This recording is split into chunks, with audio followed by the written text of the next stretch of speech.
மற்றவங்க உன்னை பற்றி என்ன நினைப்பாங்கன்னு நினச்சி நீ உன்னை மாற்றிக்கொள்றதும், தேவைக்காக உன்னை பயன்படுத்துகிறாங்கன்னு தெரிஞ்சு அவங்களுக்கு திரும்ப நீ வாய்ப்பு கொடுக்கறதும், நீ உன்னையே ஏமாற்றிட்டு இருக்கிறதும் கிட்டத்தட்ட ஒன்று தான். சொல்கிறத கேட்காத மனப்பக்குவம் இல்லாதவங்க கூட வாதாடுறது நீ உன்னை தாழ்த்தி கொள்வதற்கு சமம். உன் கூடவே இருக்கிறவங்களுக்கும் உனக்காகவே இருக்கிறவங்களுக்கும் நிறைய வித்தியாசம் இருக்குது. எவ்வளவு மோசமானவர் என்று தெரிந்தும் சில பேர் அவங்க கூடவே இருப்பாங்க.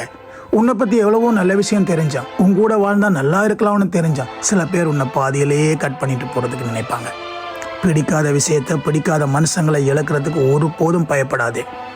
எல்லாத்தையும் எப்போவோ தூக்கி போட்டுட்டு போயிருக்கலாம்னு காலம் கடந்து நீ ஒரு நாள் நினைக்கும் போது உனக்கு வாழ்கிறதுக்கு இங்கே நாட்கள் இருக்காது. அடுத்தவங்க பண்ணுற தப்புக்கு உனக்கு கோபம் வருதுன்னா அவங்க உனக்கு தேவைன்னு அர்த்தம். ஆனால் உனக்கு தேவையே இல்லைன்னு நினைக்கிறவங்களுக்காக நீ கோவப்பட்டா அது உனக்கு நீயே கொடுக்குற தண்டனை. நல்ல மனுஷங்க நினைவில்லாவிட்டாலும் அவங்களுக்கு மனசில் எப்போவுமே இடம் இருக்கும். ஆனால் நல்லவங்க மாதிரி நடிக்கிற சுயநலமான மனிதர்களுக்கு நீ மன்னிப்பு கொடுத்தாலும் அவங்க உன்னை ஒரு நாள் நாசம் பண்ணுவாங்க. பயந்து பாவப்பட்டு அடிமைப்பட்டு பார்த்து பார்த்து மற்றவங்களுக்காக நீ எல்லாத்தையும் பண்ணுவ. ஆனால் நீ இங்கே வாழலை, உன்னுடைய வாழ்க்கையை அவன் வாழ்ந்துட்டுருக்கான்.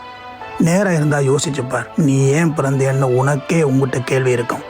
கவனிச்சுப்பார், உண்மையாக நேர்மையாக விசுவாசமாக இருக்கிறவங்க தான் தனிமையோட கண்ணீரோட அழுதுட்டு இருக்கிறாங்க.